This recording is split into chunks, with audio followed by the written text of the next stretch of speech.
Bitch! What the fuck? What are you trying to do to me? You wasn't true to me. When I was locked up, you fucked something like 35 guys. But I let that slide because your ass is banging and them titties is fat. I wanted to fuck that. But fuck that. I never gave a fuck that. You put me through the courts and gave me genital warts. My name is Harley Neville. Welcome along to the Guy and Harley podcast. And I'm Guy Pigton, who was that artist who's had some mishaps in his love life. That was one of the talented lyricists from the Insane Clown Posse. Either Shaggy Two Dope or Violet J. I don't recall specifically which one that would be. But that is ICP, and that fits quite well with a piece of feedback I wanted to go directly into. Okay. Which, while you fix my camera, hopefully, which is that... I was hoping it would fix itself, but yeah. I don't know if it fixes itself. I'm not sure that's a thing. Well, it's definitely a thing. Which is that I did have some feedback from Liam Hegarty, Yeah. Sifty150 listener, Liam Hegarty, who is irate once again. He's always irate. I always think of Liam as being irate when it comes to podcast topic and feedback. He's not irate. He's a lovely listener. He loves it. He's balls deep in this Guy and Harley podcast stuff. But anyway, he just had a little bit of feedback regarding a couple of the opening lyrics I had a few weeks ago, which was also from the Insane Clown Posse. Yeah. And so Sifty150 listener, Liam Hegarty, says, "Hey man, just a bit of feedback on the recent lyrics on the show about how people cared more when Kurt Cobain died than when Eazy-E died." Now, you'll recall those lyrics were about how Kurt Cobain blew his head off and the world mourned. The world mourned, but when Eazy-E died of AIDS, nobody gave a shit. Yeah. And that Kurt blowing his head off made everybody around him, even richer than they were due to the scandal and controversy and so on. So anyway, he says, "I think that's totally not in context. The thing is that Kurt Cobain killed himself at the height of his fame. He blew his head off when he was the biggest rock star in the world, far bigger than Eazy-E ever was, and at the height of his powers, having just released a worldwide #1 record a few months earlier. True. Eazy died after NWA broke up and like 7 years after his big solo album. So he wasn't exactly in the limelight at the time.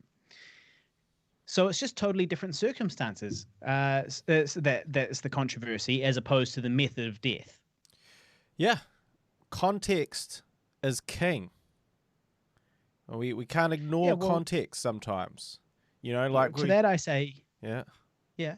Well, to that I say, Liam, take that up with my ninjas, the Insane Clown Posse, my G. Yeah. Don't hate the player, dog. Hate the game. Yeah. Or hate the Insane Clown Posse, which I'm sure he does. Yeah. I'm sure. Justifiably so. I'm sure he Justifiably so.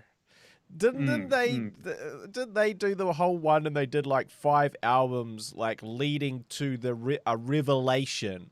Like the revelation of the mystery, and it's like you unlock the key by listening to these albums, and then the final one will do the reveal, and the final reveal is God. Yeah. That's where they lost me. All right. So basically, the Insane Clown Posse had, I think it was 7 albums even. Right. And they were building up towards Shangri-La. Right. The coming of the wagons over the hill. Which is when the sort of the all the followers, it was kind of had this this pseudo-religious kind of notion that they're building towards this prophecy which is going to reveal all when the 7th album's done, when the wagons come over the hill and filled with juggalos, and that's when it's all going to be revealed. What the sort of, I guess, the meaning of life is, or something like that, the big revelation. And then it turned out to be the Abrahamic Christian religion. And it was like, come on, guys, come on. So it turned out fucking lame that the wagons coming over the hill were full of a bunch of fucking clowns. They were, which is exactly what they... Insane clowns, no less. Yes. Yes. What? And then they really lost me again, a few albums later with their lyrics, fucking magnets. How do they work? And I don't want to hear from a scientist. Yo, motherfucker's lying and getting me pissed. Yeah, I think Wait a minute. You don't know how magnets work. You're singing into a microphone, you dense cunt. What the fuck do you think's in there? Like, it's all about magnets. How you don't want to hear from a scientist? Why are you asking how they work? Are you going to ask a fucking priest how a goddamn magnet works? He won't know. Yeah, it's yeah. I mean, it's all a bit silly, really. Yeah. It was a missed opportunity because they could have used this as an opportunity to come out and say, the meaning of life is there is no God, but be a good person and you'll be okay. They could have used they could have used it to push your agenda. Yeah, well, an agenda which is good for humanity at least. At least my agenda is everybody be good to each other and stop living in silly fantasy worlds. Right. But their agenda was an encouragement, an anti-science, the encouragement of an anti-science mindset, and encouraging their listeners to live in a fantasy world of of gods that can hear your thoughts and have big plans for you and all of that. Right. Childish nonsense. So it was a real disappointment. And that was the day that Eminem finally became the best rapper from Detroit. That was when they were knocked off their pedestal and Eminem became the best rapper from Detroit.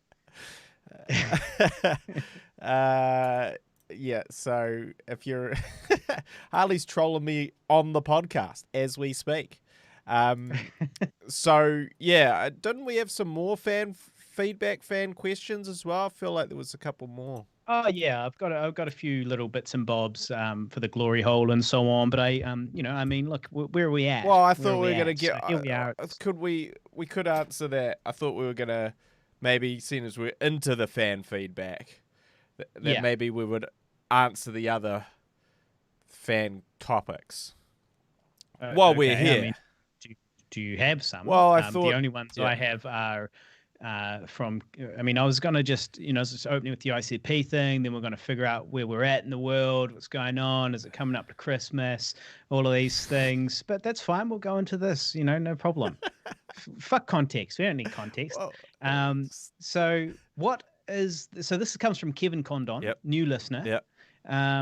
And Kevin Condon, shout out to Kevin. He also bought Older, our second feature film, on Blu-ray. He bought 2 copies of it, got it sent to the United States of America. Thank you very much, Kevin. We do appreciate that. If anybody else would like to buy a copy on Blu-ray, simply slide into our DMs, facebook.com/guyandharley, or facebook.com/olderthemovie, or maybe just Older Movie, one of the two. And, Older Movie, yeah. So facebook.com/older movie, and slide into our DMs anywhere around there, and we will send you can PayPal us the money. We'll send you the Blu-ray DVD of the director's cut with the base of Guy's shaft in it and all of the extended edition. With all the trimmings. Older with all the trimmings. Yes. So thank you, Kevin, for that. And now he listens to the show as a result of Older. He started listening to the podcast. He's balls deep. He's on board. And he says, what is the chance of a follow-up to Older picking up where Older left off? Well, there's a good chance, but it would have to not be quite exactly where Older left off, because that time marches on. For all of us, and even if I were to use the great equalizer, which I did have to do for some pickups, which is the hair dye, the shave and hair dye, the great equalizer, to knock off a few years, I still think that we're all now we're 7 years past the initial filming of Older, and we'll be another couple years, subsequent to any new Older filming. So we're really talking about pretending we're a decade younger than we look at that point. Well, I assume he doesn't mean as in it picks up exactly where it left off. Right. But maybe it's it's a couple of years on, and Alex is divorced now. Alex is single. Alex and Jenny hate each other. They hate each other. It all went horribly wrong. Yeah. He's a deadbeat dad. The kid's basically abandoned. Yep.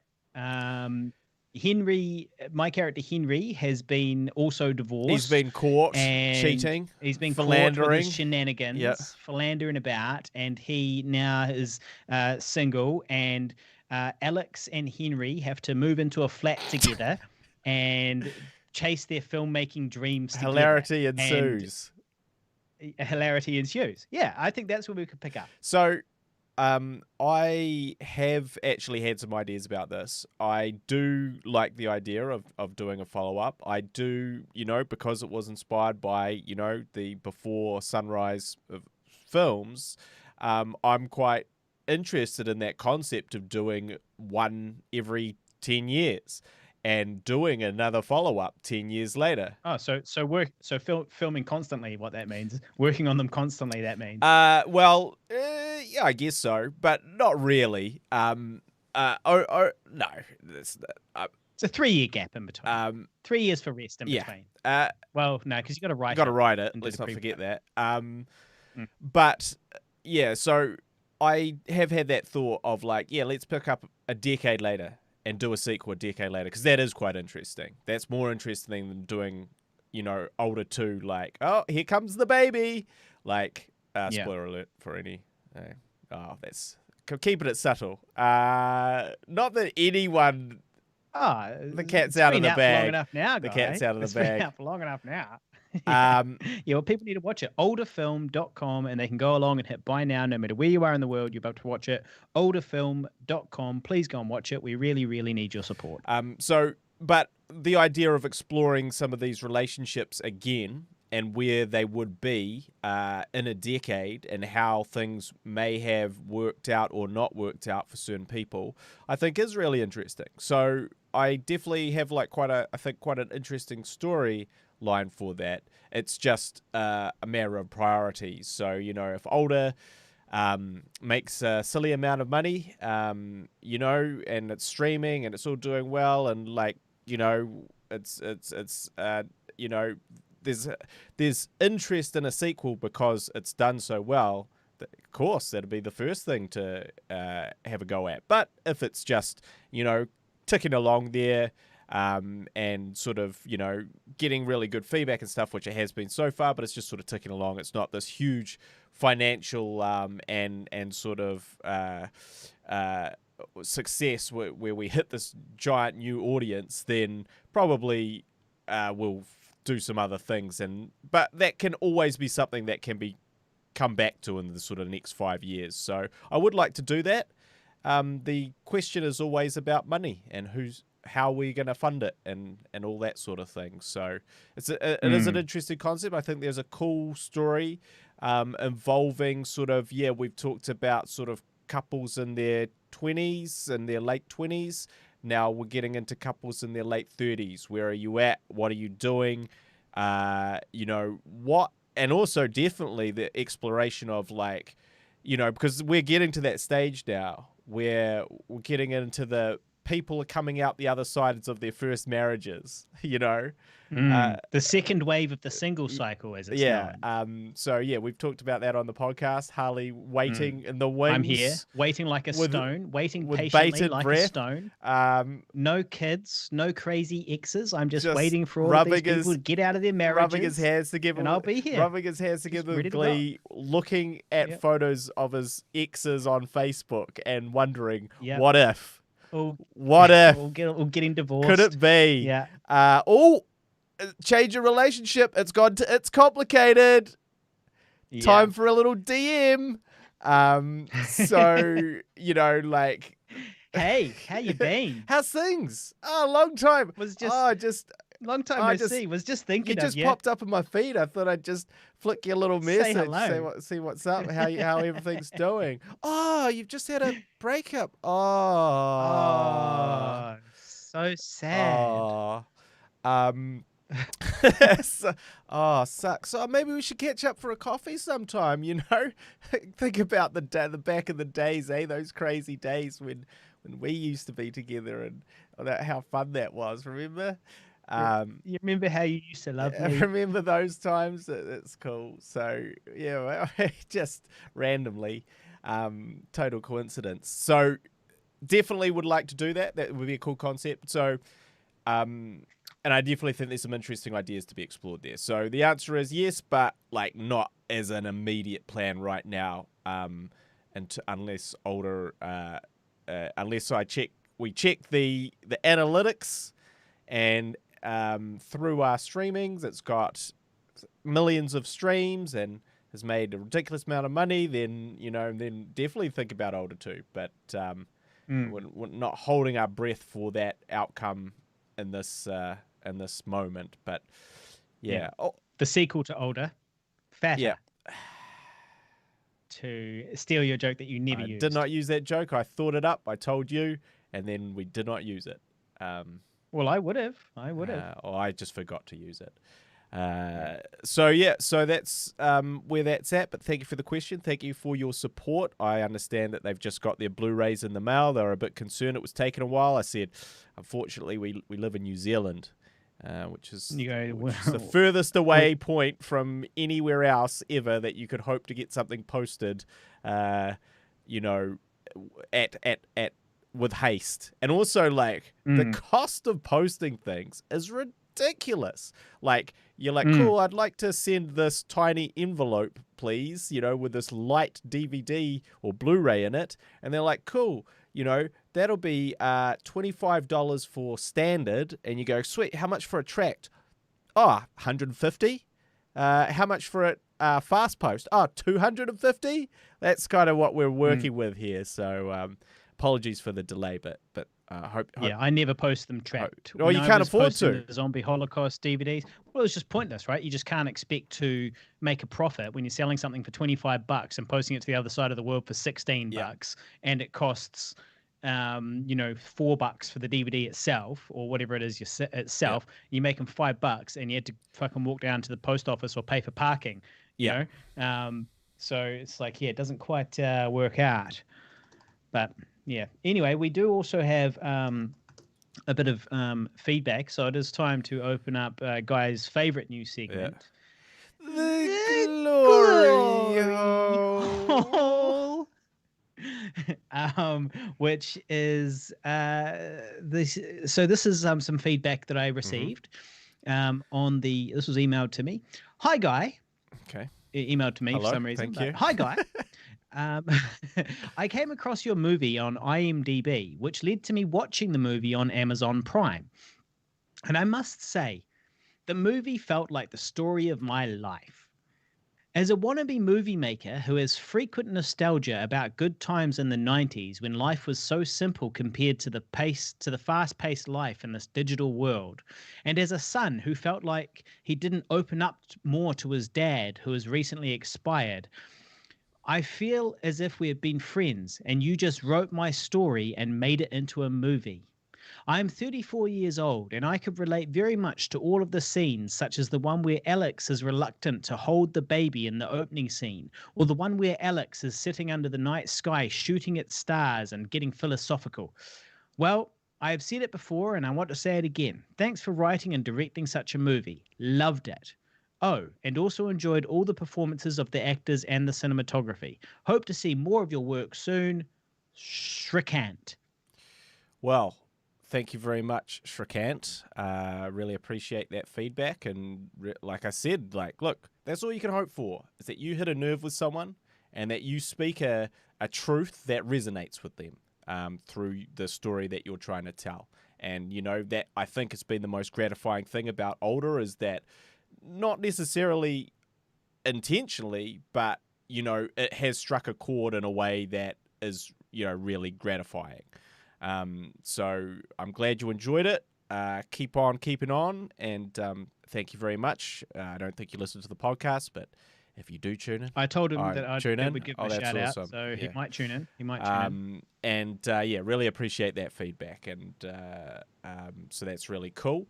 And that brings us to my least favorite segment. Troll.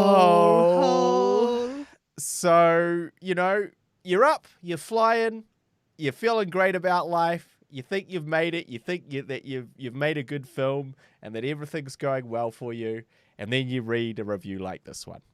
So this one is from Jay Wright of the United States. He writes, "Was there a choice to give this movie 0 stars? ? Seriously? ? To endure the first 60 seconds of some useless punk millennial beating off in his parents' basement. Why do movies like this even exist? And what pathetic segment of the population does this satisfy?" 1 star. What a dick. So you know he probably only watched the first 60 seconds. Oh, quite possibly. Well. He's just highly offended by you masturbating. Quite possibly. And it's like... Which is quite offensive. Well, I'm just saying, like, have you not beat off dejectedly in your parents' basement before, Jay Wright? Really? Are you gonna come at me with that? Come on, bro. I think you're not being honest with yourself. Yeah, what a wanker. But I did think it was quite funny, this whole punk millennial beating off in his parents' face. It did actually give me a chuckle. Sometimes these reviews really hurt me, and I sort of walk away dejectedly from the computer and kind of don't get over it for, the rest of the day. It plays on my mind. And sometimes I read these terrible reviews and I go, oh, well, it is kind of funny. And that fell into the latter category for me. That'd be funny if he didn't give it one star rating. That's the thing, because that rating did indeed bring down our star rating from the solid 5 stars to 4.6. Yeah. So that really did what from 5 stars to 4.6? Yeah, something like that. It's at 4. On what platform? On Amazon. On IMDb. No, on Amazon Prime. I thought that was out of 10 on Amazon Prime. No, that's IMDb. Oh, yeah. What a cunt. So we had a perfect star rating. Yeah. And then he just... Until this knobhead came along. Watched 60 seconds and then fucking... checked out. What a cunt. The world's full of cunts. I'm looking forward to the end times. Now, shout out to Tobias Garrod on the live stream, who's just popped in. Oh, my man. He says... interesting topic to join the podcast on. Indeed, it is. Guy masturbating is an interesting topic to come in on. And I've also wanted to give a couple of shout outs to Callum McDonald, who's a secret lurking listener. Who recently outed himself. Also Ben, who I work with, Ben from media, who I work with, and shout out to Wazza as well. Wazza and Mrs. Wazza. Don't know if Mrs. Wazza's still listening or not, but definitely shout out to Wazza, who I know is listening. So shout out to all of you guys as well. So thank you very much. Tobias, I believe, for the continued support. I believe it's pronounced Tobias. Right. Because I used to work with him. So he's a former friend that we used to work together when I was working security, contact center security for 7 years. He came and went. He left. He came. He was like, man, this job really sucks and they don't pay us very well and we get treated like shit. I think I'm going to leave. And I go, see you later, mate. I'm going to be here for another year. I need to learn that lesson within 7 years as opposed to just under a year, but sweet as good luck to you. He had some adventures up here in Auckland, and now I believe that he's moved back to Gizzy, I believe now. Tobias also has an alter ego. Yep. He is the shadowy martial artist from Mortal Kombat, Noob Saibot. Right. Noob Saibot. Yep. That's him. And that's because I know that because the creator of Noob Saibot, or some of the creators of Mortal Kombat, there was somebody or other Boone and somebody or other Tobias. And they combined their names and put them backwards, and it turned into Noob Saibot. And that is one of the characters, Noob Saibot. And so secret character, isn't he? A secret character. He is a secret character. You're correct. He was a secret character, Noob Saibot. And so that was Tobias's creation. Actually. Classic. He's one of the creators of Mortal Kombat. Classic reference. Classic video game piece of trivia there from the 90s for video game trivia there. Keep it relevant. Keep it current. PS5. Who cares? Mortal Kombat 1. No, I think this was Mortal Kombat 2. 3 maybe. Or 3 maybe. Yeah. Good game. Solid game. Well, to be honest, I actually was going to do a Mortal Kombat rant one day. It fucking sucks. It's uncontrollable. Like, you can't... The game mechanics are fundamentally broken. The reason that we all loved it is because it had cool graphics, and they're like, oh, it looks real life. They've captured people in real life. And we're also like, oh, we get to do a fatality. The fatalities are so awesome. But the actual fighting game mechanics were fucking shite. Spoken like a true Street Fighter amateur trying to have a go at a real fighting game. Mate, Street Fighter's still around. Mortal Kombat is wallowing far behind. Mortal Kombat's still around. Definitely still around. And also, we're not talking about, like there's lots of bad things that are more popular than good things. Yeah. We're not talking about a popularity contest. Well, I'm here. talking about a quality fighting we're talking game. about what's the better game. And, lacking. And Mortal Kombat was definitely, for those with the skills, a lot better. A lot more fun, my god! A lot cooler. You could do a lot more cool and interesting combos. Street Fighter 2. It destroys Street Fighter Mortal Kombat 2 was never very good. Like Street Fighter as a series was like fine if there was no Mortal Kombat around. It was fine. It wasn't a bad game. I'm not like anti Street Fighter. Mortal Kombat, but I was never really Mortal into Kombat is the equivalent of Street Fighter 1. That's where Mortal Kombat's at with its broken game mechanics, and it's no way. You just didn't know how to play. I could do all the moves, mate. Sub-Zero, get over here. Or is that this reminds me Scorpion or whatever his name was? What was the yellow one? Scorpion. Yeah. Scorpion. Get over here, Scorpion. Yeah. It reminds me of when I kicked your ass at Killer Instinct at your 14th birthday, and then you banned me from using Sabertooth. Got to even up the odds, mate. Banned me from using Sabertooth because I was just king of the ring all day at your birthday party. Hog in the game. Everyone else is like, fuck you, Harley. What are you going to sorry, bro. Sorry, guys. I didn't make up the rules of king of the ring, dog. It's predates me, homie. Yeah. Now we did go. Oh, actually, I got a little bit of good news, which is that. So I mentioned a wee while ago that Disgusting Hairy Man, our original upload on YouTube, was taken down, and it had about 75,000 views, which is not that many, but originally it was getting about 1,000 views a day. More than 10 years ago. Back in 2006. Video, one of the first viral videos on YouTube. One of the first viral videos ever. Disgusting Hairy Man. And it was getting 1,000 views a day, which was huge at the time. And then it got flagged as being inappropriate, which meant that you had to log in to watch it, and that just killed it. And so since then, it's got another 70,000 views or whatever since then, but it's basically just been ticking over slowly in the background, and you have to log in to watch it. Then the other day, it got deleted. I got a warning from YouTube saying that they're getting rid of this because it's sexual content or whatever, and they're getting rid of it. And the thing about YouTube is when they get rid of one of your videos, and this is a user beware story, if they get rid of one of your videos, they send you a message and they go, you've got 7 days to review this. If you disagree about it being taken down, you can review it. You can submit a review and say that, why you don't think it should be taken down. But during that 7 days, they don't allow you to download it. So if you don't have that video because it's from 2006 and you don't have your computer from 2006 and it's just been on YouTube the whole time, if you don't have that video, even though it's there and you can watch the video, you can press play on it, there's no option to download it. So you lose your video. They delete it from YouTube, the archive, the YouTube archive, it's gone, right? And so you lose your video unless you can figure out some way of ripping it. And it turns out that that's not as easy as it used to be. And so I was quite upset about that. And then I submitted a review. Nobody answered, and I gave up. And I sort of recorded the screen and tried some different ways to try and like save it myself. But it was going to involve having to resync the audio in the video, and it was just never going to be as good. But I did get all those elements because I was like, we're going to need this when we make the project. We need this original footage. We can't tell the story of the project without disgusting hairy man.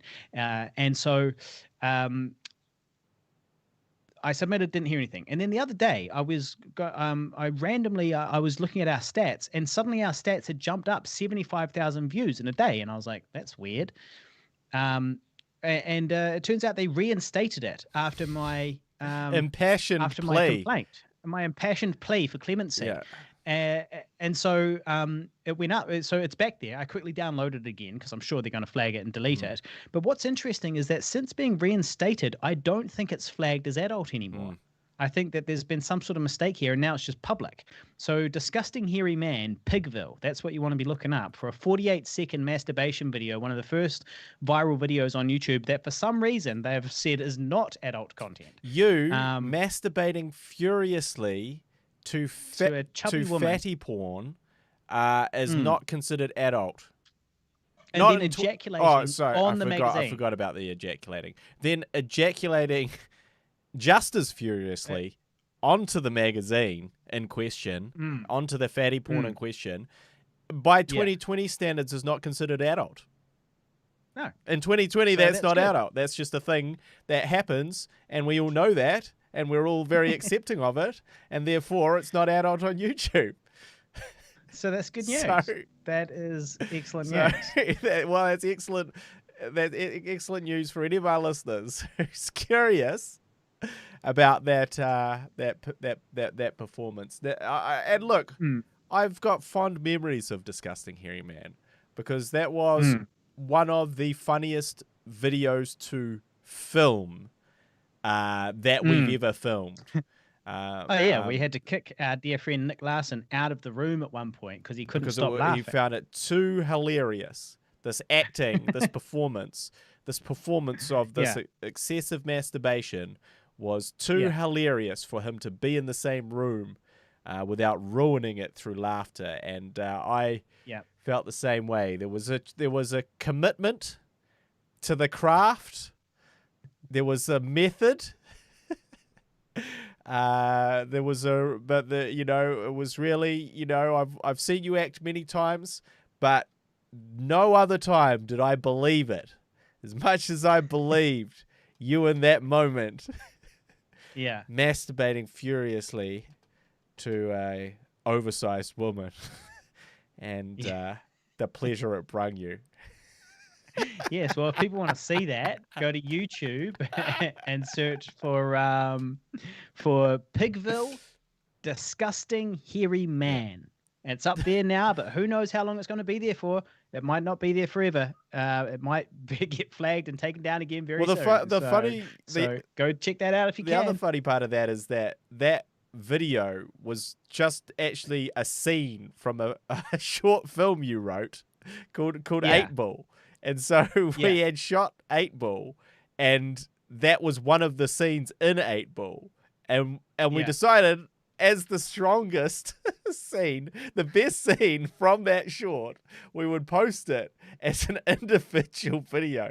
I think before we'd quite finished the whole edit, we were like, this masterpiece, this scene is so wonderful that we should just put it up with absolutely no context. And so that's what we did. And so it's actually part of another film called 8 Ball. Which is on that's on the Retro Pigville channel. We've got a whole channel just for our shitty old chat called the Retro Pigville. It's called Retro Pigville Videos. Retro Pigville Videos. That's what it's called. There's a whole channel there, and you can watch 8 Ball on it. So check that out if you want to understand why Harley is masturbating to an oversized woman furiously. I mean, to be fair, the context doesn't actually make that much sense. No, it's just a fantasy scene. In the original script, it made a bit more sense, and then in the edit, it ended up being a fantasy of Guy's character. Guy fantasizing about my character masturbating is what it turned into while he's passed out drunk at a party. Yeah. And sort of coming to terms with his sexuality, that he's actually gay. But originally it was written as somebody asks me what I had planned for the evening, and I'm like, not much. And then it cuts to what I'm planning on doing. Then we do which is masturbating. A hilarious scrub style cutaway to that moment. So you can see our influences on our sleeve there at the time.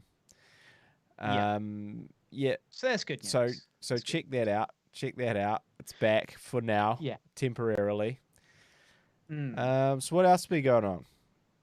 Well, we went to a couple of things happened. Firstly, the other regular listeners will recall. We had the Screen Guild's Christmas party that you and I went to, which we didn't really talk too much about. Then I had my agent's Christmas party, which happened since the last episode. And we also had the Big Screen Symposium, which happened since the last episode. Now, regular listeners will recall that a couple of episodes ago, Guy said that perhaps my nude business cards were not my best idea.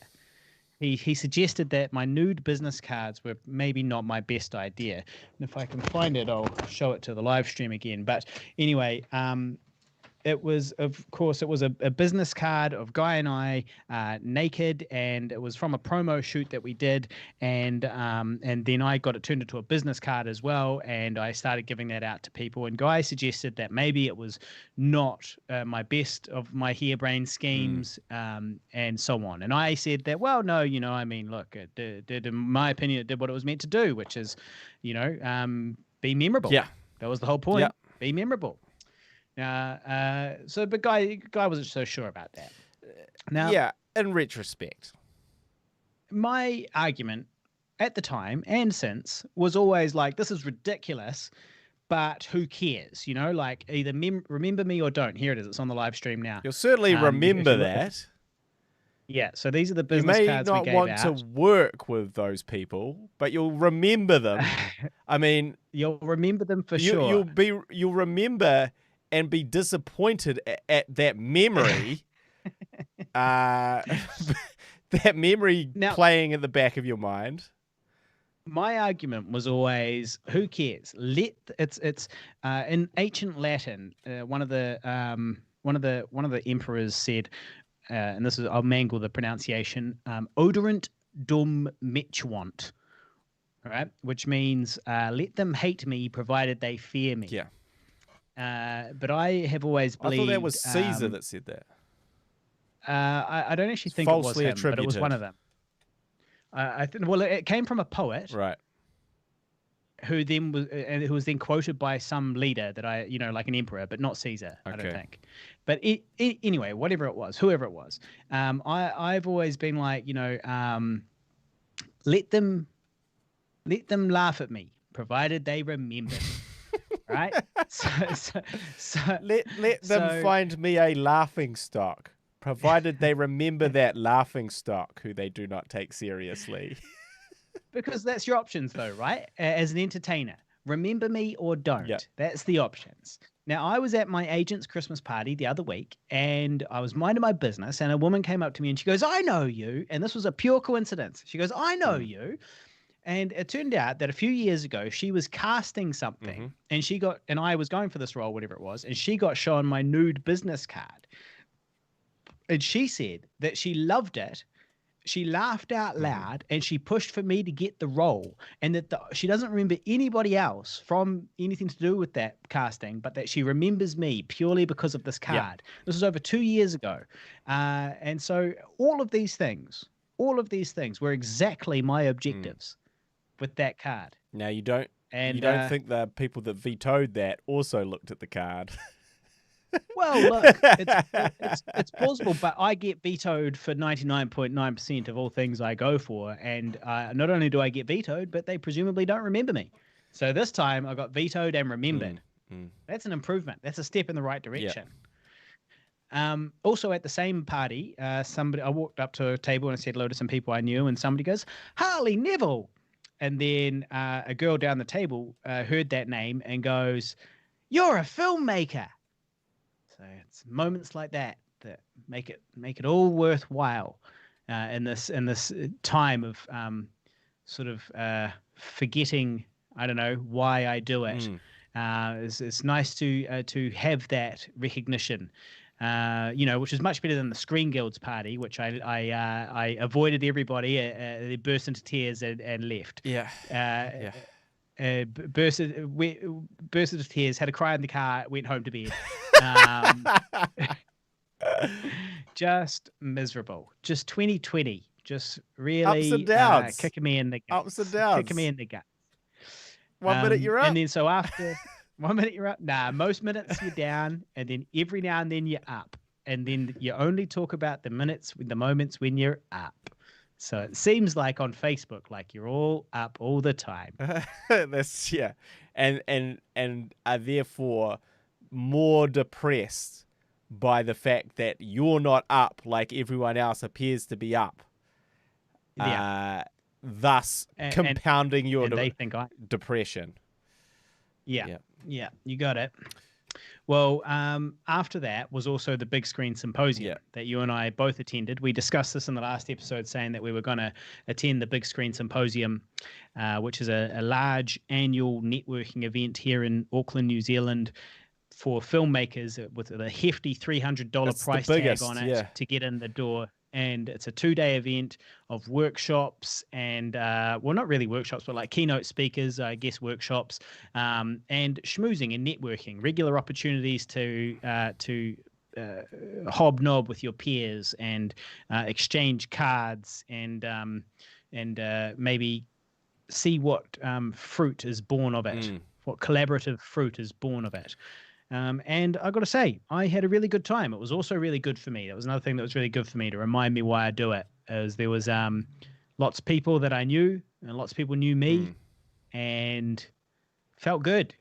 Felt like people wanted to talk to me, and sort of again reminded me why I would do it, create all this content, and spend all this time and money and tears on these things. Yeah, well.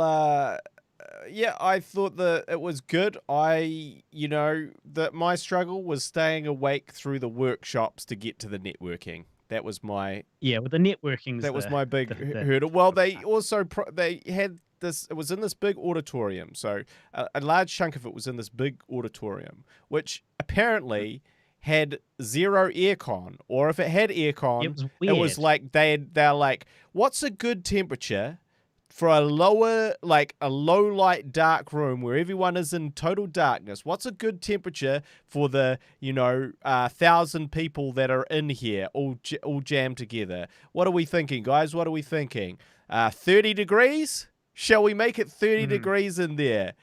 Like, this is a recipe for fucking falling fast asleep if ever there was one. Oh, you know, especially combine it with the fact that it's a early start as well. Early start, and it's a crack of dawn. 2-day event. 2 days with networking drinks afterwards. So you have a few drinks. On the first night you have a few drinks. Then you're expected to get up early, be there on the second day, and sit in this toasty, cramped room full of people. Yeah, I mean, thank God. Because it's like going back to school, isn't it? I was, we snoring in the assembly. We all have to go to these classes, but just thank God there wasn't a test at the end about what we'd learned, because it probably wouldn't have been that much. But the networking was good. The workshopping was so. I did fill out the survey and give some bad ratings to a few things. But I also and that's why this podcast is so good, Harley. I want to hear about the tears. I don't give a fuck. Yes, obviously successful people, I want to know how they got successful. But I really want to know about their struggles. I really want to know about their darkest hour, the long, dark tea time of the soul. I want to know about their rejections. I want to know about you know, the horrors that they endured and the resiliency that they needed to work through that, to pick themselves up and keep going. And sort of the ways that they navigated those things. To me, that's what's really interesting, as opposed to, you know, when you're at the very tippy top of the business and you're talking about how you now finance things. Because all the people in the audience, like, again, there's, you know, maybe 1 or 2% that are those successful people, and everyone else wants to be the people, you know, doing those workshops, you know, and they're saying to themselves, how can I get there? What can I do? What did you guys do? And there, to me, there was definitely very little, a bar like 1 or 2, that really got stuck into the nitty gritty. And the last thing you want to hear if you're one of those lost souls in the audience is a story where things sound kind of easy. Like, that's not something that you want to hear as you burst into tears at the Guild Awards, or you know, battle through till 4 a.m. before you go to this workshop to try and finish off some edit, and then they go, well, it was actually really easy. I just wrote down this 1-page thing and we submitted it and they gave us $1 million. Like, you don't want to hear any of that shit. What you want to hear about is, you know, the struggle to survive, to get to that point where your 1-page thing you wrote down could be taken seriously enough by a funding body to potentially give you that thing. One of the things that irked me the most of all the things is one of the of all the things that irked you, which was a lot there, of course. You know, I'm one of those lost souls in the audience, and there was, you know, to be fair, there was some great, a couple of great conversations too. But someone said, be the hardest working person in the room. That was one of their big tips. And I was like, oh, fuck off. I've been the hardest person working in the room for 20 fucking years. And fucking what? It doesn't matter how hard you fucking work. You need a whole bunch of other things to kind of fall in your favor at the right time, at the right this and the right that. So let's not just pretend it's to do with fucking hard work. There's a million of hardest workers in the rooms here. No one's questioning this hard fucking work. Like, no one's lounging about going, I'm just chilling really. And, you know, things just come together. Of course we're all the fucking hardest workers in the room. Fuck. Yeah. Fuck's sake. Oh, absolutely. The fuck. No. Yep. Yep. It's all about working smart and delegating. Delegating to people's strengths, using other people's strengths to come together and create the vision and enable, you know, the creation of art by knowing everybody and putting it all together. Yeah. Working to people's strengths. Yeah. But overall, I did enjoy that. Overall, worthwhile. I would go again. I do feel bad too, and I do think this is actually a really interesting point, is that I believe that if you're like a sort of like an unwaged person, you can get a discount, but the discount is still like a $200 ticket. And for me, and I'm pretty sure if you get the early bird, it's cheaper as well. If you buy it early bird. Yeah. But I didn't have to pay for my ticket, right? So I just I had to pay. I had to shell out the big bucks. You shelled out the big bucks, which is why you diligently showed up there at 8 a.m. for your registration, and then attended the porphyry and did all that stuff. Me, on the other hand, I swanned in at morning tea, refreshed, feeling revitalized. Great. Our dear friend Mike Newport, famous composer Mike Newport, he was there, and he was saying how tired he was. And I was saying to him, I was like, well, that's because you showed up at fucking 8 a.m. like a rookie. Nothing happened. Nothing interesting happens before 10. It's all just porphyries after porphyries after porphyries and standing around. You want to show up at morning tea, refreshed and revitalized. Then you can spend the whole day schmoozing and working hard. Yeah, well, that was certainly my mistake the first day. Didn't get a very good night's sleep. You may... and then on the second day, you still came early. And I did early, not as early though. So I did semi-learn my lesson. I was like, oh, fuck it. Coming at 9, I think. So I was, but you came even later than that. Well, I looked at the schedule. You're like, I don't need to see that. Yeah. Well, I it's didn't. like I was like I don't need to know what morning teas at 10:15. That's when the networking I don't starts. need to know what the film commission are announcing. No, I caught the film commission announcement. I saw the big film commission announcement. I was there for that. There was something not that interesting happening before before morning tea. So I was like, show up at morning tea, 10:15. That's a gentlemanly time to arrive, especially because the night before you had skipped out and gone home for a nap. So this is a great example of being first to rise and Mr. Diligent, and how that can actually work against you, because you were then tired from your commitment to being a good worker there, on a good attendee there on time, and then that night there was networking drinks which the event put on, and they were big networking drinks. Everything was free. It was at a TV studio. It was at a studio. Everything was free. It was really good. And it was a chance to actually get around and actually properly schmooze with people, because everyone was a bit loosened up and had a few drinks and all that type of thing. So I went along to that event. And then, of course, the next morning, I didn't want to be there at 9 a.m. again. So you see, I did my work in the evening.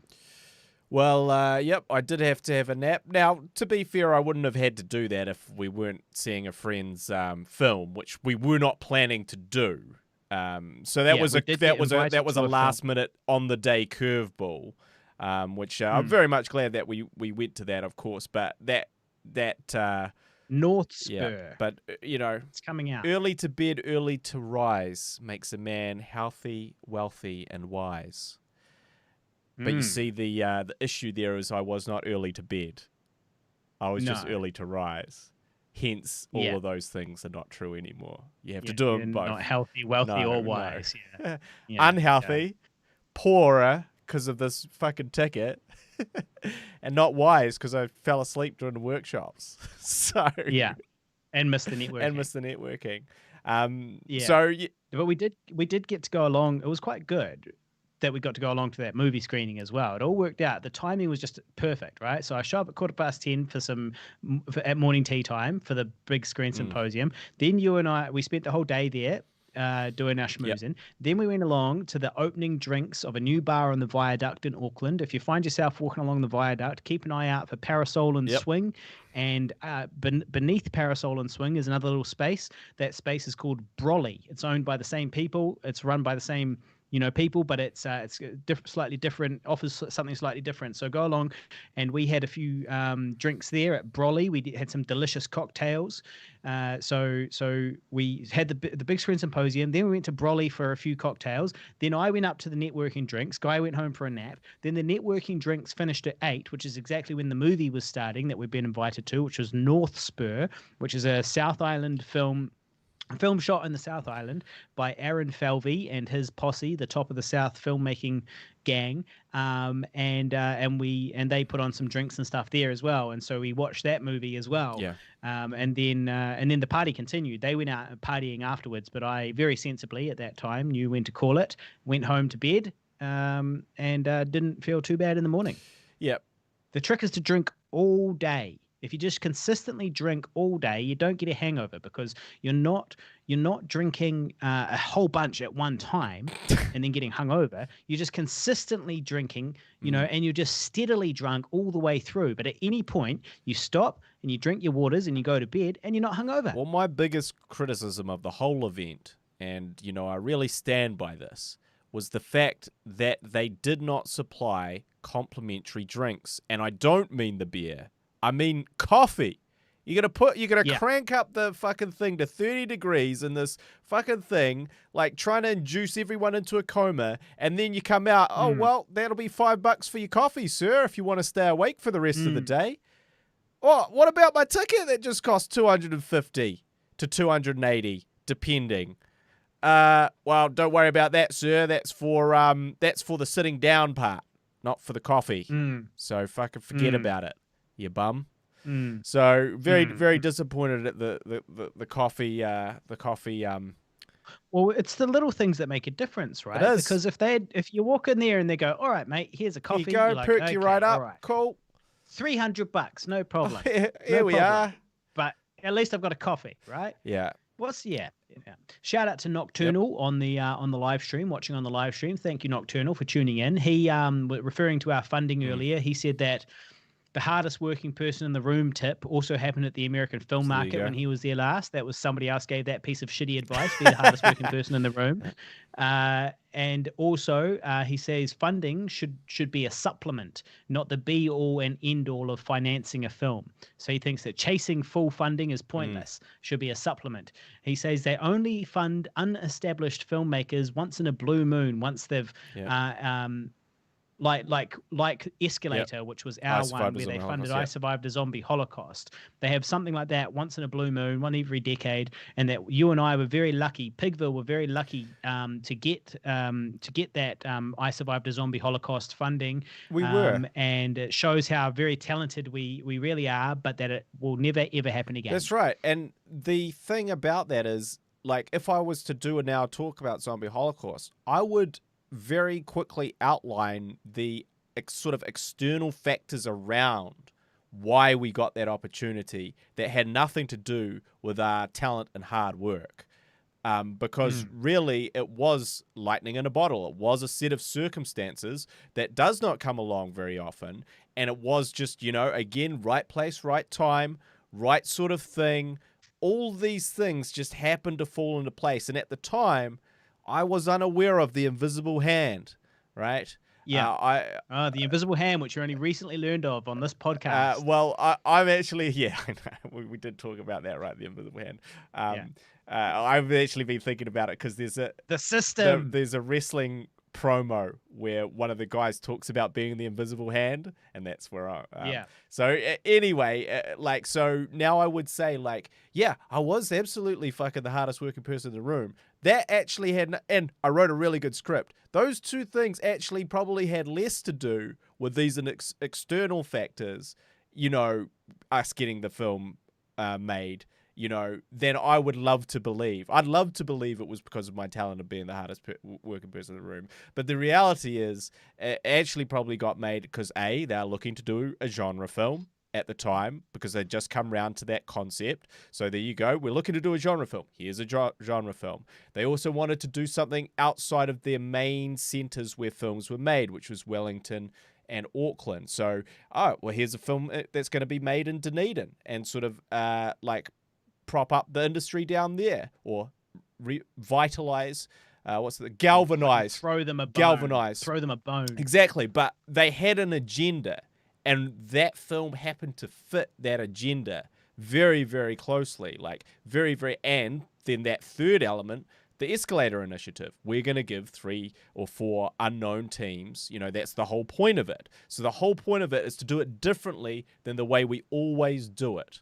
So these kind of 3 external things, which had nothing to do with our talent, nothing to do with this dope script that I wrote, I'm sure that helped. But the reality is, you have to reflect back on those circumstances and that luck that you had and those chances that all sort of came to, came together at the same time. That was really the big thing.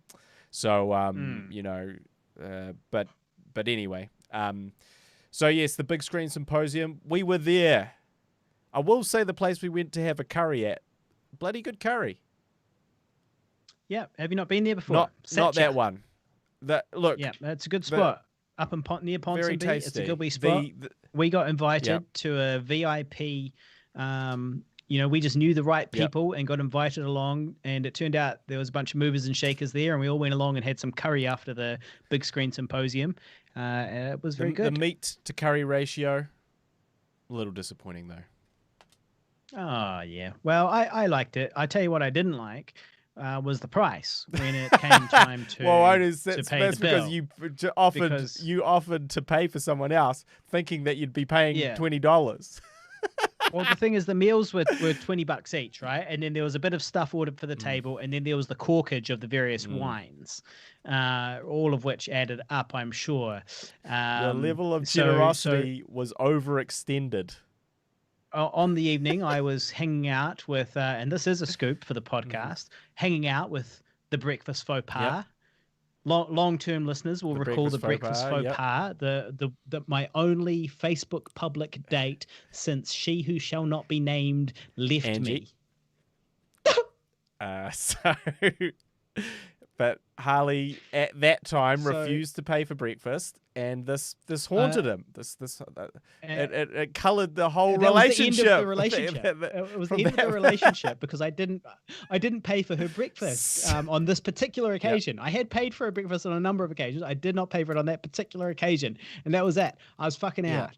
I was out of my on your bike, son. And so this time I decided I'd better pay for her dinner, seeing as she was there. And so it was a curry each, a little bit of communal bread and rice and corkage. I figured it'd be like, $50 or something like that. Yep. I went to the counter and she was like, "That's $91, please." And I was like, "I'm sorry, it's how much?"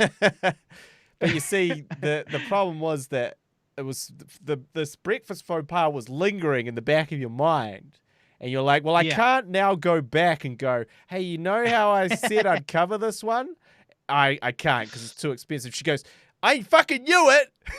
I knew it. This is exactly the type of thing that you would do, Harley. This is exactly the sort of shit. Filmmaker. This is exactly the sort of shit that I stopped dating you for. You fuck. So you just had to swallow. So I just had to suck it up. Swallow that bill. Yeah. Yeah. So, but that's right. I didn't pay for my ticket to the Big Screen Symposium, so I'm still winning here. That's true. You're way up because I'm way up. I had to pay for I had to pay for that curry, and I had to pay for about fucking 6 coffees. Throughout the course of the 2 days. Like, it was actually a very expensive weekend. So anyway, but it was cool. It was good. It was good. Well, speaking of Angie, I saw Angie 2 at the Big Screen Symposium, the replacement Angie. Angie 2. Now I saw her. I walked in. She was working there at the venue. This woman who looked like Angie. Obviously, I thought she was beautiful. My Latina sense was tingling, and then I heard her accent. Latina sense went off. Yeah. I knew she was indeed Latina. I went up and I spoke to her, and turns out not only is she Colombian, but she's also a rola, which means that she's from the same city. She's from Bogota, just like my ex. And so I spoke to her. I had a charming conversation in Spanish, and then at the end, I didn't ask her out on a date or anything like that, but I gave her my card, which has my number on it and so on, and I told her to Mandame un mensaje. But she didn't mandame un mensaje. Yeah, of course she didn't. I mean, there's a couple of big mistakes you made there. I mean, accosting the waitress the staff when she's trying to mind her own business. Well, I didn't ask her on a date or anything like that. I just had a conversation with her. But the real issue is that you would have had to get her details and message her. She was never ever going to go, cool, well, that convo was kind of interesting. I think I will message this stranger. Well, that's the thing. I probably should have found some mutual common ground and then suggested we do a thing related to that common ground, So it'd be like, oh, well, actually, you're into this thing. Well, actually, I know about that thing. Maybe we could go along and do this thing sometime. It did. All I need is your number. It did also seem that she was absent the following day. Yeah, she was not there the following day. Almost like she called sick, so she requested the day off so she wouldn't get accosted by this elderly pervert. Because I don't know how old she was, but presumably she was definitely younger than you. She's definitely younger than me. Obviously, she wasn't fucking 40-year-old. So yeah, she was probably the same age Angie was when I met her. I don't know. I'm just kidding. Yeah. Which was a decade ago. So yeah, she was probably like, whatever, you creepy old dude. I can't come to work now. I can't come to work now. How am I going to pay the fucking bills? Shit. No. Well, I'd never seen her there at that venue though, so I don't think she works there very often because I go to that venue for quite a bit for other, bits and pieces. I've never seen her there apart from that one day on this big event. So my assumption is that she just got one day's work on it. Well, you shot, and you missed. Yeah. Well, look, yeah, it was a decent shot though. I hit the backboard. It wasn't a total airball. It wasn't a swish, but it wasn't an airball either. And look, next time I bump into her, I'll follow up. You never know. Now I should just talk about, because we have been documenting my PC problems. The PC files, because as listeners will recall, I labeled anybody who uses a PC to be a PC-ness. And that's what the segment is all about. You transferring from being a Makataka to a PC-ness for some reason, against all common sense and all everything I would have said had you asked. Against all odds. So, as we know, I've been having various problems with it, and just, I just wanted to throw a couple new ones on the pile. So, I've been having this problem with the fan on it, kind of pulsing, going just sporadically every like minute or two. Now, after several hours of that, you're going quite fucking insane by that. Just and then it stops and you go, is that it? Is it not going to start up again? Is that it? And then you go back to your work, try and concentrate. And you're like, for fuck's, what the fuck? What is this? So obviously I go online, I do a bunch of research. Well, it's the fans. Well, how do you fix the fucking fans? Because you know how the Max fans work? They go on when they need to go on. Silently. Well, they go on when they need to go on, and they go off when they need to go off. They don't just start fucking revving randomly, which is what PCs do, apparently. So anyway, I learned about fan control. I had to download this specific program, which I didn't have. I downloaded that program, and I changed the fan curve to when it goes on. And then thought everything was sweet. A couple of days ago, I turned on the PC, and rather than have that pulsing, I hear fucking Air Force One in my ears.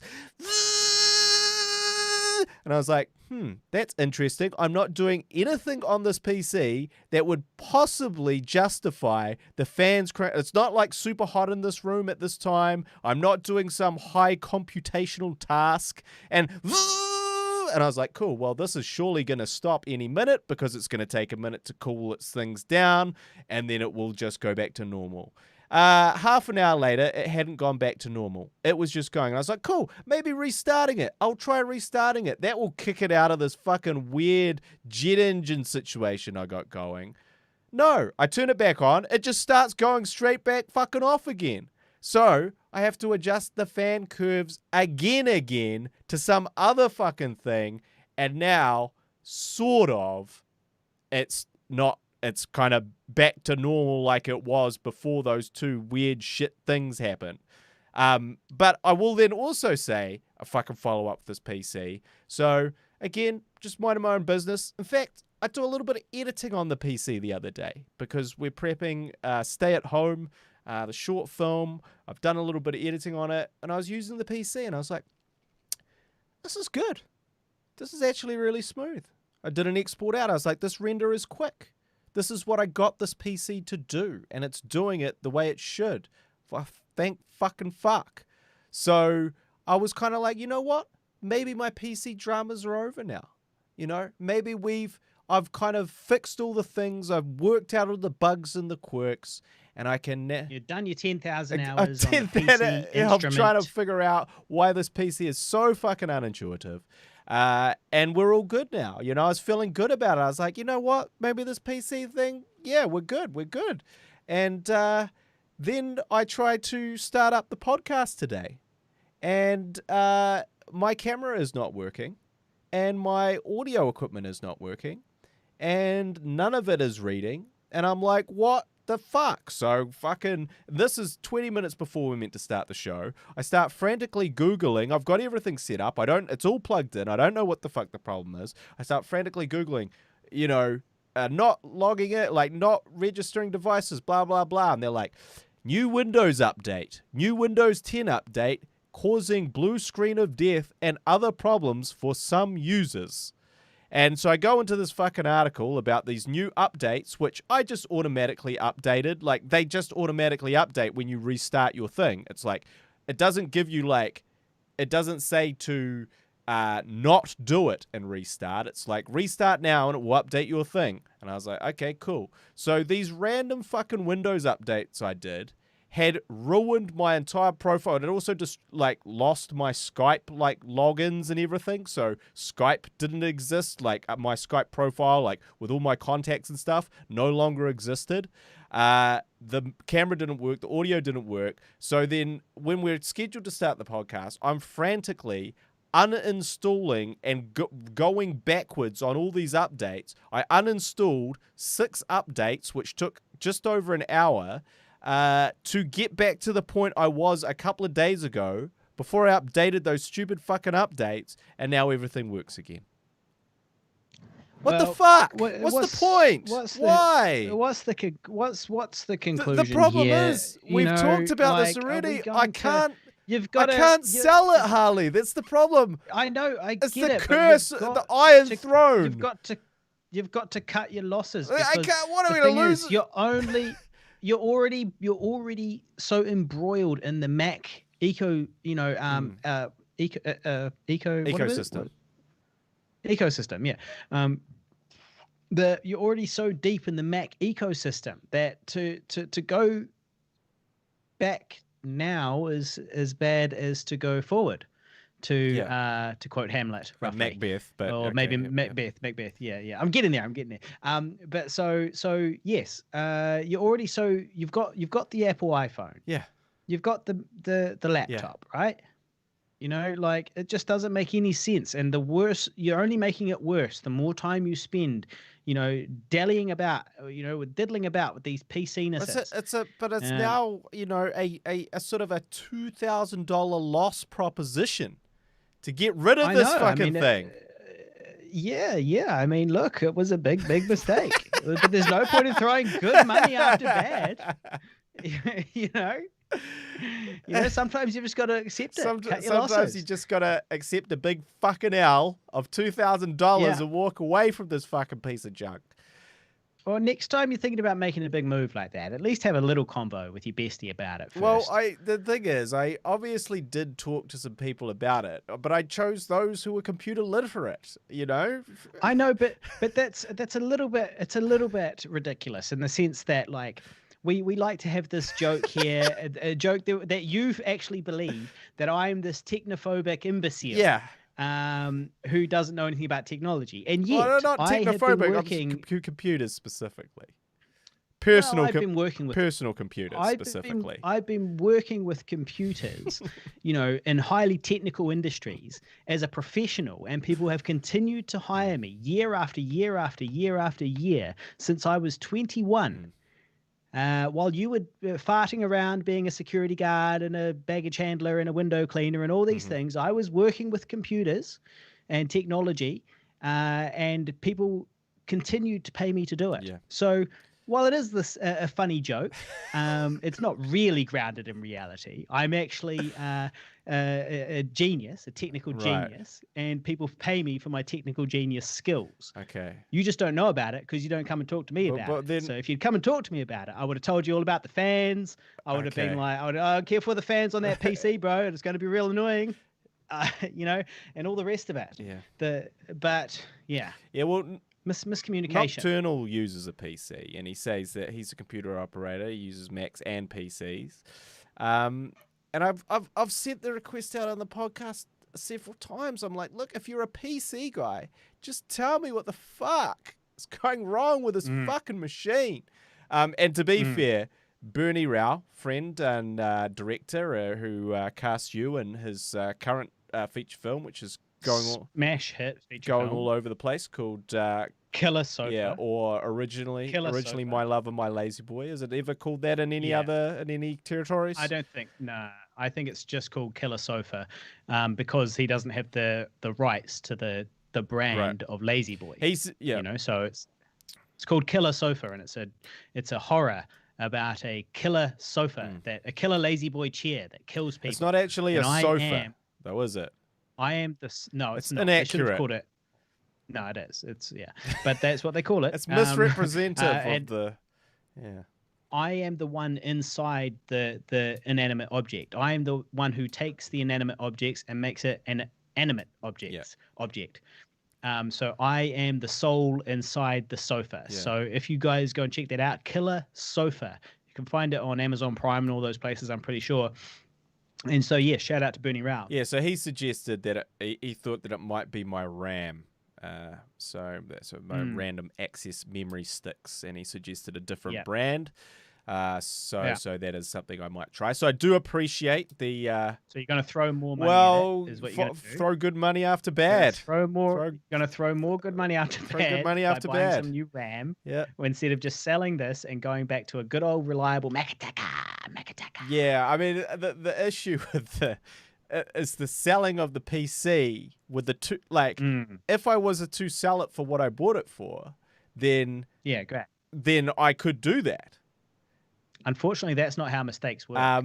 But actually what this means is I would sell the PC and just not have the Mac because I couldn't afford the Mac with how little the PC is sold for, and have to kind of do some substantial saving to get back to the Mac. You could probably take an interest-free Pigville. Well, I've already taken one of those. You could take another I could just keep extending that loan. The interest-free Pigville loan.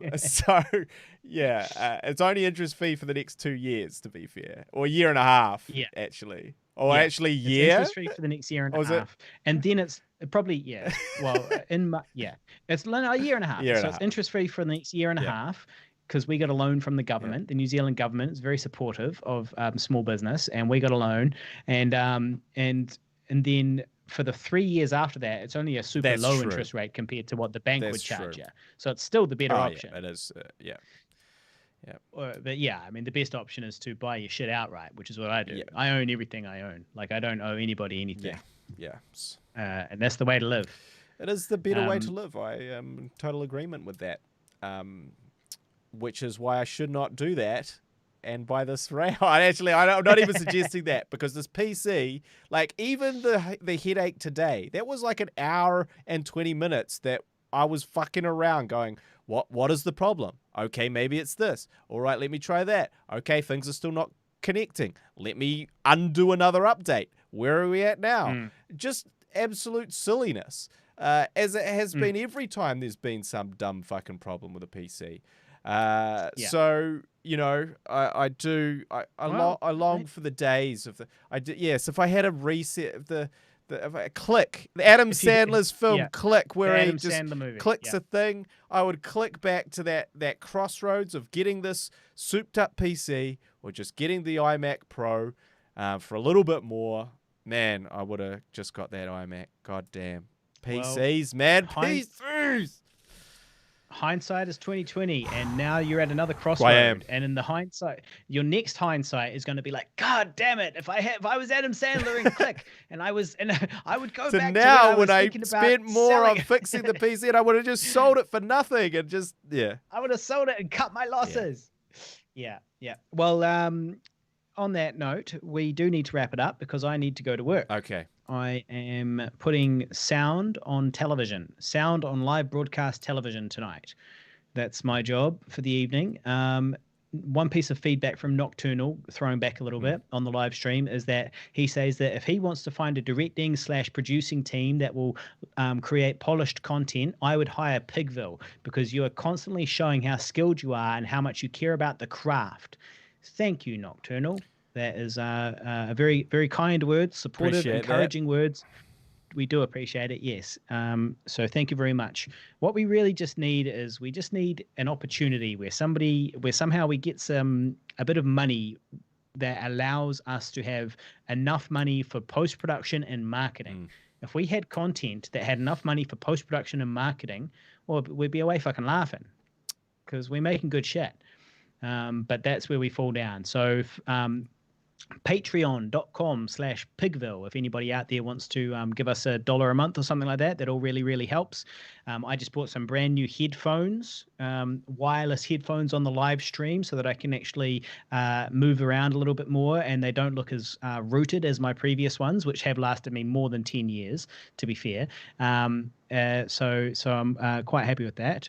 Sort of related, just mentioning expenses of filmmaking and podcasts. So patreon.com/Pigville, or you can give us a donation at using PayPal. All you need is the email address pigvilleproductions@gmail.com, and then you can give us a donation. You can say what it's for. Maybe it's to buy the beers for the next episode. Maybe it's to pay for 1 month of hosting, which is about $25 or something like that. We recently lost Levelator, which is a program that we've been using for a decade, or all 5 years of this podcast, to kind of keep the audio level for the podcast version of this. And it's a program that you drop it in, you export it. It's really good. Well, they no longer support that thanks to Mac's update. They're no longer supported at all, and now the only thing I can find is called something else, and it's $11 a month, $11 a month. Shit. It's like, oh crap, add it to the list of shit to pay for.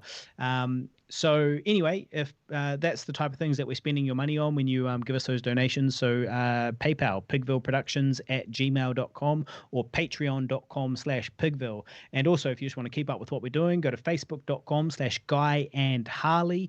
And also, the most important thing you can do at the moment for us is go to olderfilm.com and hit buy now, and you can watch our latest film, Older, and please give it a review. Yeah, giving it a review is just as important as the purchase, especially on IMDb at this moment. But don't give us 10 stars.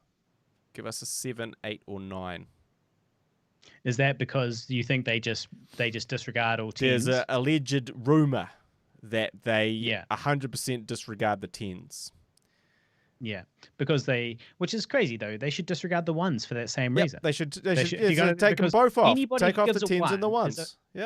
Yeah, anyone who gives a 1 is a fucking hater. I'd be happy with that. Anyone who gives a 10, well, I think that probably, I mean, you're right. I gave it a 10-star rating. I think I gave it a 10-star too at the time. Yeah, but anything above 5.6 or whatever we're on is good. Well, that's the thing. Average up. So if you give it a 6, it's still good. We were gaining momentum. We'd gone up to 5.6, and now we're back to 5.5. God damn it! It's a tough gig. It's a tough gig. So if people are out there, IMDb, search for Older the Movie, and you don't actually need an IMDb account. All you need is a Google account or a Facebook account, and you can write a review and give a rating. And anything above 5.5 will make us happy. Preferably, go at least go 9, or definitely a 8. 8's a good one. Yeah, maybe not 8, 9. 7 is a bit low. Yeah, still better than 5.6. Yeah, we'll take it. Yeah. All right. So also shout out to whoever else just popped up on the live stream. You're just in time for the end of the show. We got to go. I got to go. I'm going to work. Thank you very much for listening, and come tune in next week. We're going to try and do one on Thursday. The whatever date it is on Thursday. Today's Saturday. Keep it ambiguous. Yeah. Keep it. Well, it might not happen. Yeah. Thursday the 17th. Sounds right. Thank you, Nocturnal, who's going to IMDb right now as we speak to give a review and rating. Thank you so much. Really. The man. Really, that really helped. Thank you, brother. The man. Yes. And, speaking of one of the hardest working guys, Nocturnal is one of the hardest working. His name perhaps reflects how hard he's working day and night. That is just night, but you get what I'm saying. He's always doing his thing and working on his projects and tirelessly chipping away. So he cast me in one of his films as well, Zombied or possibly Zombed, depending on who's pronouncing it at the time. I think it's Zombied. ZOMB, D. Zombed. Go and search Zombied. So go and find there's a trailer out there for that, and at some point the film itself will be coming out as well publicly. Yeah.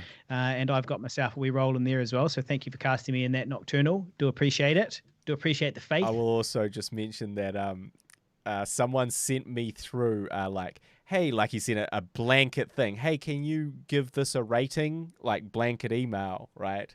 To everyone. And I was like, done. And I went and did it. And then I was like, now you can return the favor. And I gave him the link to IMDb. He didn't do it. Now, isn't that the pot calling the kettle black? This wasn't Nocturnal. No. Random. This is actually our friend of the show, Will Fleming. I'm calling him out on air. Yep. You know, he gave the classic, hey, everyone, can you rate up this? I was like, yes, sweet, brother. Can you rate up this? Yeah. Left me on scene. Yeah, well, when you send an email like that, a group message on out, be careful. That, you don't have time to be going back and like rating everyone else's shit. It's all about you. It's all about you at the time. Just, you're definitely not expecting that comeback. You're definitely not expecting it. That really caught him by surprise. That threw him for a loop. He's like, wait, whoa, shit, what? You're doing the ratings for me. I'm not doing ratings. I'm getting ratings.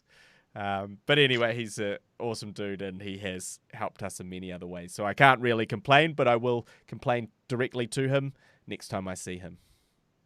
Yeah. All right. Well, thank you very much for listening, and we'll see you next week. See you later.